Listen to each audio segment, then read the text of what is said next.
ఆస్తి కోసం అన్న చెల్లెని చంపడం జరిగింది. ఆ చెల్లె మళ్ళీ ఎవరు అనుకుంటారు? లాయర్. ఒక చదివిన ఒక లాయర్ని అన్న చంపిండు. అంటే చట్టం ఏం చేయదని. కానీ చివరికి ఏమైంది? పోలీసు వారు అరెస్ట్ చేయడం జరిగింది. ఇప్పుడు వాడి జీవితం ఏమైంది? జైలు బతుకైపోయింది. అండ్ ఏంది ఇప్పుడు వాడి లైఫ్ స్పాయిల్ అయిపోయింది కదా.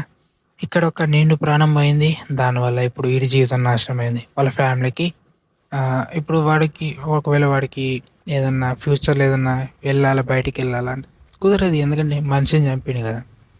ఆ కేసు అట్లనే ఉంటుంది, పోదు. అర్థమవుతుందా? సో అసలు ఇది ఎందుకు ఇట్లా అవుతున్నాయి? ఇప్పుడు అన్న చెల్లెని చంపిన ఇది ఒక్కటి కాదు, చాలా కేసెస్ రిజిస్టర్ అవుతున్నాయి. అవన్నీ మనకు తెలియదు. ఎందుకంటే చాలామంది వాళ్ళ లైఫ్లో వాళ్ళు బిజీ ఉన్నారు కాబట్టి ఎవరు పట్టించుకోవడం లేదు. అందుకే సో చాలా ప్లేసెస్లో మనుషుల మధ్య ఉండడం వల్ల ఇలాంటి ఇన్సిడెంట్ జరుగుతూనే ఉంటాయి. అర్థమవుతుందా? సో ఎన్ని లాలు రాని, ఎన్ని చట్టాలు రాని అన్నీ జరుగుతూనే ఉంటాయి. ఈ కేసెస్ రిజిస్టర్ అవుతూనే ఉంటాయి.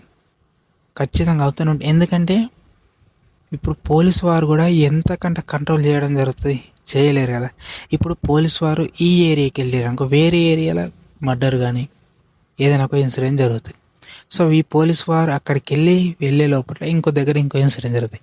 సో దీనికి సొల్యూషన్ ఏందనేది మీకు తెలిస్తే కింద కామెంట్ బాక్స్లో కామెంట్ చేయండి. సో అందరు తెలుసుకుంటారు మీకున్న నాలెడ్జ్ బట్టి. ఓకే, సో ఇది కరెక్టా చెప్పురి? ఒక లాయర్ని అన్న ఆమె లాయర్ అని తెలిసి కూడా చంపడం జరిగింది. అంటే చట్టంకి అంటే చట్టం గుడ్డిది అన్నట్టు అర్థమైపోయింది ఇంకే. కానీ ఫైనల్గా ఏమైంది? పోలీసు వాళ్ళు అరెస్ట్ చేయడం జరిగింది. కానీ ఈమె చనిపోయింది. ఇలా చాలా కేసెస్ రిజిస్టర్ అవుతున్నాయి.